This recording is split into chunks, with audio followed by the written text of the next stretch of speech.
So the race in Manila. Well, a lot's been said about this, but let me ask on Head Start again.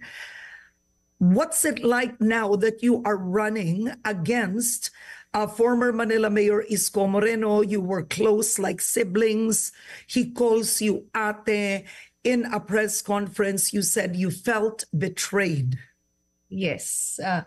Nakakalungkot, Karen. Sa totoo lang, I feel betrayed because in so many instances, he has already said na hindi maglalaban ang mga magkakapatid. Hindi sinabi niya yon even during the wake of my father. In a lot of instances, even in party gatherings in front of barangay officials, it's all in social media. So I feel betrayed kasi bigla siyang tumakbo. And one more thing, when he left office, when he did not win the presidency, in fact, talked to us, Vice Mayor Yul and myself, na sinabi niya, pinagbili niya na, o Yul, sabi niya ganon, patapusin mo si ate ha, sabi niya ganon, tapos ikaw naman. And then he said, ako, sa gedli-gedli na lang, magtuturo ako siguro, retired na ako. And then he asked me if I could retain most of his department heads para daw kasi may continuation ng mga programs. And of course, bilang ate, and naniniwala naman ako sa kanya because I've worked with him for the longest time, he had good intentions and he was concerned sa Manila. Pero unfortunately, during the past months, hindi nangyari yata yun. In fact, I was already calling the attention of some of these department heads regarding yung work ethics nila because there have been a lot of complaints. Halimbawa po, sa traffic, yung pangungotong and everything, sa basura, lahat po yan, yung mga department heads were department heads na pinagbili niya po sa akin that I should retain. So, doon po talaga na feeling ko na betray po ako. Akala ko it is out of concern, yun pala hindi. Akala ko totoo yung mga binibitawan niyang salita, yun pala hindi. So what do you mean? Are you saying that former Manila Mayor Isko Moreno asked you to retain his department heads for them, kumbaga ipagpatuloy nila, halimbawa ang pangungotong, etc. And are you saying that they give him a cut or they give him the, binibigay sa kanya ang kita? Hindi po, ma'am. Ang sinasabi ko po is, sabi niya sa akin, para ho daw maayos pa rin kasi nakaplastado na po lahat, maayos naman daw po ang pamamalakad niya, ay i-retain ko po itong mga taong ito. Kaya lang po over the months, napansin ko po na napapadalas po ata yung mga complaint regarding po sa pangungotong, halimbawa po sa traffic, yung mga enforcer po, na ako yung nasisisi. And there were a lot of instances na tinawag ko po yung attention ng head nila and he kept on explaining na tinatanggal daw nila, one strike policy. At saka napansin ko po, every time na meron po kaming department head meeting po every first Mondays of every month, ang pumapasok po sa city na funds coming from their department ay hindi po sapat. The last time I called their attention it was already mid-year. Okay? Ang napapasok pa lang po nila sa coffers ng city ay nasa 27%. So nagtataka po ko, sa dami-dami po ng mga parking areas po sa City of Manila, bakit ganito lang po pumapasok? Saan po pumupunta yung pera na dapat po nakokolekta for the city? So saan po? Anong natuklasan po ninyo? Unang-una, mga tao to ni Isko. Number two, what did you do? Did you fire them? Actually, siguro napansin na po nila na nagiging makulit na po ako sa pagtatanong ko. The head of MTPB resigned without Okay. explaining. Opo. So, number 3, are you insinuating or do you have personal knowledge that in any way this kind of corruption was going on during Isko's time as mayor? Hindi ko masasabi yan, Miss Karen. You should remember po, during the time of Mayor Isko, pandemic po yan eh. Tahimik pong lahat, wala naman pong tao sa mga kalye natin. So, yun na nga po ang nakakalungkot kasi they keep on comparing yun pong time ni Mayor Isko sa time ko when everybody else is already doing their usual thing. Nasa labas na po lahat ng tao. So, yung pre-pandemic na situation natin, bumabalik na po ngayon during my time. Nung time naman po nung former mayor, lahat po tahimik, walang lumalabas. Wala hong tao sa labas, walang traffic, wala kahit ano. But then I wanted to ask you this, right? So I'll ask you the personal relationship questions later. Okta Research did a survey from July 8 to July 10. Well, this is a 2-day survey roughly, but it says here that if the elections were held that day, Isko Moreno leads by 78 points. That is a massive lead over yourself in the race for Manila mayor. So if the elections were held, he would be a landslide win and you would only get 8% yourself. First, what is your reaction with this survey? Well, I'm not surprised, Karen. Isko is already a national figure. He has run for a national position for already 2 times. First, as a senatorial seat, for a senatorial seat, and then most recently sa presidency. So hindi ho katakataka na kung popularity ang pong pag-uusapan natin, ay talaga hong angat si former mayor sa akin. But it doesn't mean na wala ho silang tiwala sa administration ko. In fact, mataas po ang rating ko sa good governance. It is very unfortunate, Karen, that meron kaming kakulangan sa social media na alam naman po natin ngayon na platform. Hindi namin na-advertise ng talagang sagaran yung mga ginagawa po namin para sa city. Doon po talaga lacking po kami. Because we do it the old-fashioned way. In fact, every week po bumababa kami sa mga barangay. And we do this Kalinga sa Maynila program na we talk to the people and we bring all the services of City Hall sa mga barangay. So, siguro dun po kami, unfortunately, dun po kami kulang. It's a lacking of advertising what we do for the city na alam naman po natin, napakagaling po ng former mayor dyan. Okay, but then let's be objective. When Isko Moreno actually won, he actually beat a former president too. I mean, he beat the Estradas. He beat Erap Estrada. So when he won, there was a dramatic change in Manila visually, right? Yes. So from Manila that was very dirty, suddenly here was Manila. It seemed very clean. It seemed very safe. You had 3 years. What is your biggest achievement in the 3 years? What was the problem? What did Isko do something? You talked about it one time. He left you with a lot of loans. You said that. Correct. What was difficult on your end? Very difficult on my end yung bayaran yung mga loans na yon. It's very difficult on my end. It started yung amin pong payment during my time, November of 2022. Napakalaki po talaga ng loan namin. But did he inherit those loans from Estrada? No. These are loans during his time. 15 billion napunta po from Development Bank of the Philippines.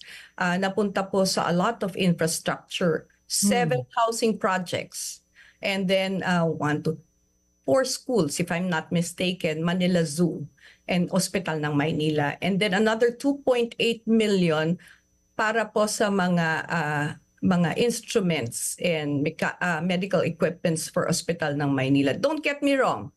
These are all good projects and we are part of it. Okay. We just started it. I tried to finish it. Meron pa ho tayong 3 housing projects na hindi pa ho natatapos hanggang ngayon. And then a lot of repairs being done because of these previous projects. But then sa sobrang dami po niya, nabulunan na po ang city. And there is no actual proof of concept. Hanggang ngayon po, ako yung nagbabayad ng loan because of these infrastructure projects. So is the city earning enough? Has the income of the city increased coming from these modernization projects? These modernization projects po, walang return of investment. Okay, yung mga housing and everything, wala pa po kaming ROI dyan. Kasi nga po, napakadami po nila.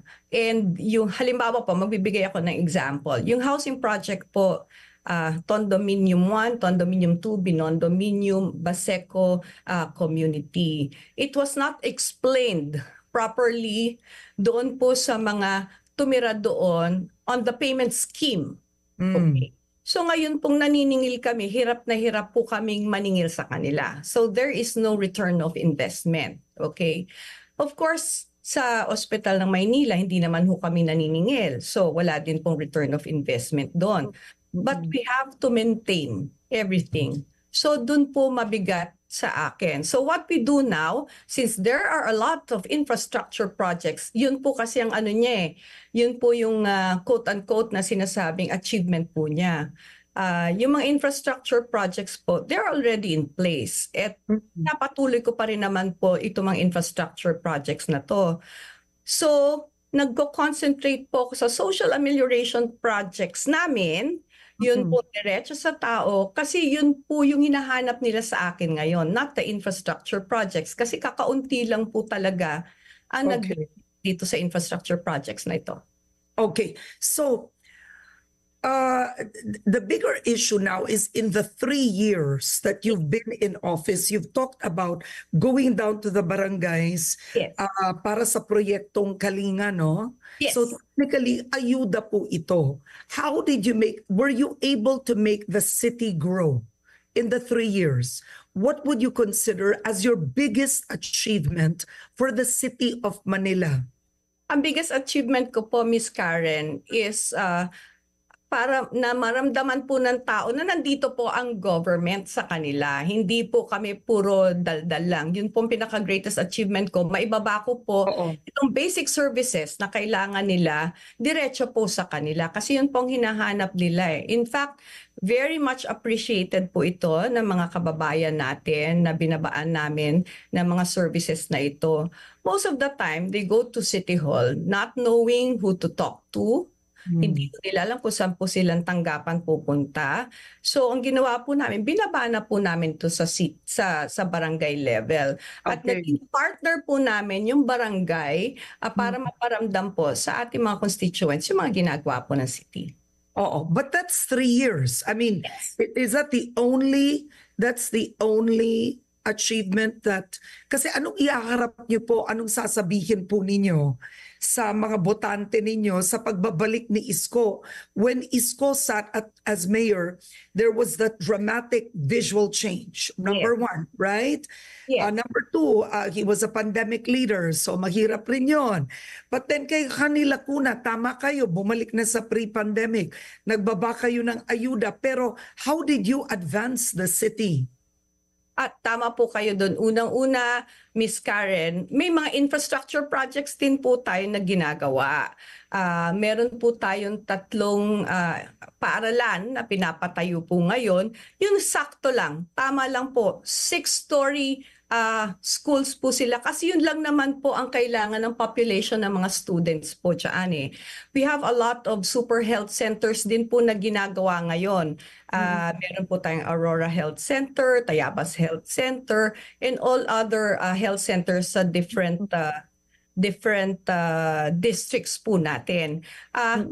Gaya nga po ng sabi ko, siguro ang kakulangan po namin, hindi po yan na project. In fact, sinisimula na rin po yung cancer specialty center natin sa Ospital ng Maynila with the help of Congressman Erwin Cheng. So basically, marami rin po tayong infrastructure na ginagawa. Inaayos po namin yung mga infrastructure na hindi po tama ang pagkakagawa. Yun po ang ginagawa namin sa City of Manila on top of the social amelioration program na pinapatupad namin.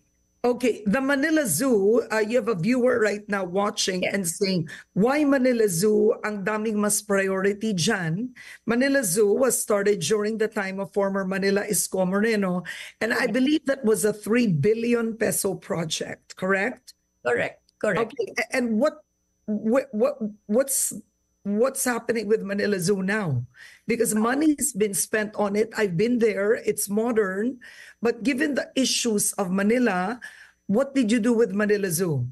Tama po. Ang Manila Zoo po ay continuously na nire-redevelop namin. Of course, lagi naman pong may issue dun po sa mga animals na binibigay po sa amin. Ngayon po talaga ang pinaka-biggest problem po namin ay yung mga animals po na maaari pa po namin sanang makuha na dinodonate sa amin. Kaya lang po, paunti-unti po namin itong ginagawa. So far, wala ho kami binibili. Okay? Mostly donation po yun ang ginagawa. And of course, napakalaki po ng maintenance ng Manila Zoo. Dahil nga po sa flora and fauna na nandun. You've been there. Opo. I've been there. But is Manila Zoo earning? Is it contributing to the city? Yes. It is contributing to the city. Yeah. Okay, all right. Another question now will be, how do you intend to beat Isko Moreno? By being true to the people of Manila. You know, unfortunately, napakarami po niyang binitawan na mga salita na hindi totoo. Tulad ng hukumang. Okay. Tulad na lang po ng sinasabi niya na kami daw po ay isang family corporation. Na lahat po ay siya daw po ang nag-appoint sa lahat ng mga kamag-anak ko sa City Hall. Unang-una, yung dalawa ko pong kapatid ay elected. Elected po sila. Nanalo po sila. Yung isa kong kapatid who is heading the zoning ay appointee po ni President Erap pa. Hindi po nung panahon niya. Yung husband ko po ay organic po. Wala pa ho ako sa politika. Nandyan na po ang akin pong asawa at appointed po ni Mayor Lim. Magsimula na lang po tayo doon. Yun po. Pangalawa, yung mga binabanggit po niya na tinanggal namin na mga benepisyo ng mga senior citizens. Wala ho akong tinatanggal na benepisyo ng mga senior citizens. In fact, isinaayos po namin yung pagbibigay ng benefits ng senior citizens.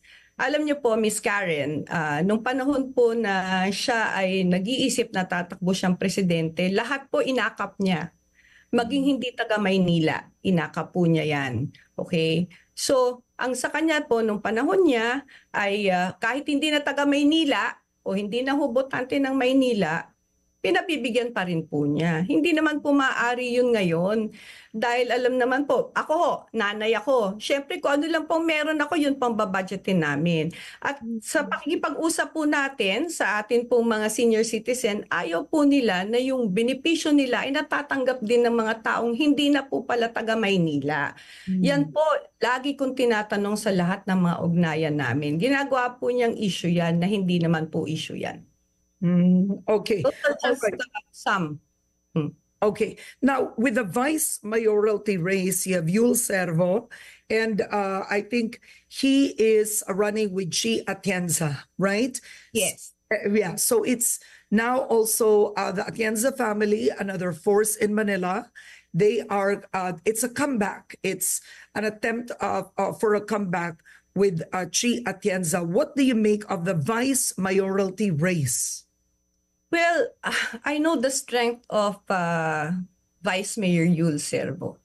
I'm not familiar with Chi Atienza. In fact, during the first few months, Chi Atienza was supposed to run as a councilor, just as a councilor of the 5th District of Manila. Under you? Under you? Yes, under Oh, me. Okay. okay, all right. So I'm not privy with what arrangement the former mayor had with the family of the Atienzas. Okay.